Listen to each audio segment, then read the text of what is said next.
प्रथा चल पड़ी है, जिसको आप यूं कहिए कि हाइपर जर्नलिज्म है। बहुत उत्कंठावादी पत्रकारिता जो है वो चल पड़ी है। अब आप एक बड़े उदाहरण से मैं उत्तर प्रदेश की तरफ आता हूं कि अभी ताइवान में नैन्सी पेलोसी, जो अभी अमेरिका की स्पोक्स पर्सन है, वो आई और उन्होंने एक छोटा सा अपना, उनका एक विजिट था, एक सामान्य सा कार्यक्रम था, उनको आना था, वो आई और वहाँ से फिर चली गई। अब पता लगा यहाँ बहुत सारी अलग अलग मीडिया चैनलों में या जगहों पर वो युद्ध के आसार दिखने लगे और तोपें गरजने लगी और हवाई जहाज आ गए और तमाम चीजें शुरू हो गई। तो एक तो ये हाइपर जर्नलिज्म जो है, उत्कंठा की पत्रकारिता, ये एक बड़ा कठिन हो गया है। और कारण ये भी है कि एक तो अगर आप वो नहीं करते हैं तो आप आज की तारीख में टिक भी नहीं सकते हैं। तो पहले इस पर्सपेक्टिव को समझिए, फिर अब आप वहां से आइए उत्तर प्रदेश की तरफ।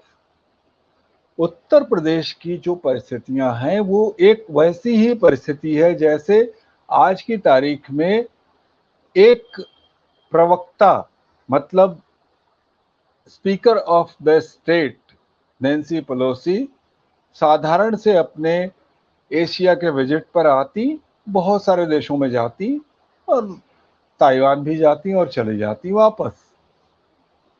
कोई हो हल्ला नहीं होता। एक छोटा सा समाचार का क्लिप 3 मिनट 5 मिनट 10 मिनट का होता, कहीं इधर उधर होता, बस, इससे ज्यादा नहीं। अभी पता लगा कि जी वो कल से और आज तक आगे भी मतलब कुछ घंटों तक चलने वाला है। रामगोपाल जी का जाना एक सामान्य राजनैतिक शिष्टाचार है,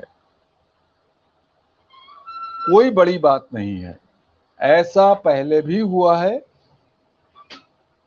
आपको याद दिलाऊं, जब जवाहरलाल नेहरू जी के विरोध में स्वामी करपात्री जी चुनाव लड़ रहे थे और जब उन्होंने चुनाव लड़ा, आप याद कीजिए उस समय को, अगर इतिहास आपको याद हो, राजेश जी को भी संभवतः याद होगा।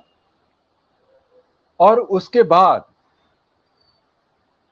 चूंकि स्वामी करपात्री जी चुनाव हार गए, कोई लड़ने को तैयार नहीं था जवाहरलाल नेहरू के खिलाफ चुनाव, स्वामी करपात्री जी चुनाव हार गए।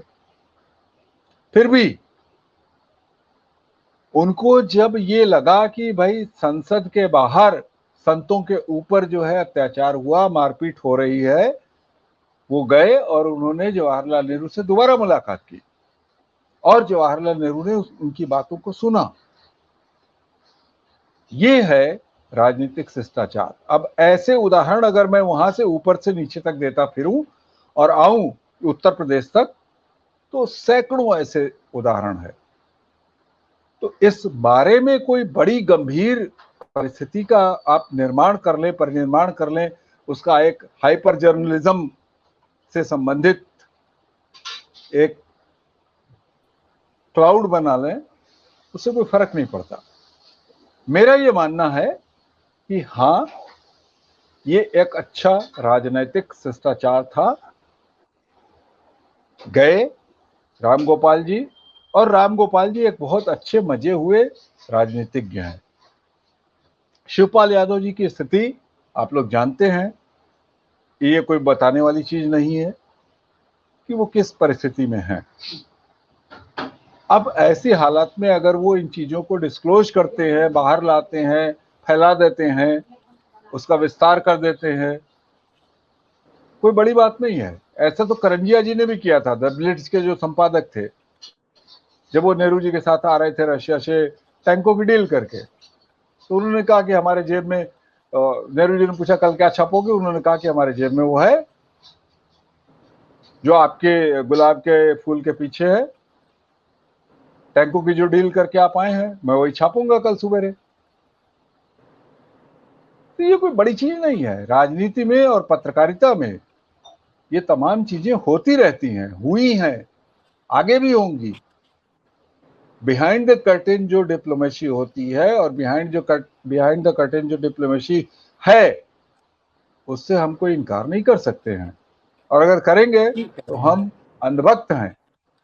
और आप हमसे जुड़े रहने के लिए सब्सक्राइब करें YouTube पर, फॉलो करें ट्विटर पर और लाइक करें Facebook पर। और ज्यादा जानकारी के लिए आपको टाइप करना होगा सिर्फ न्यूज नशा।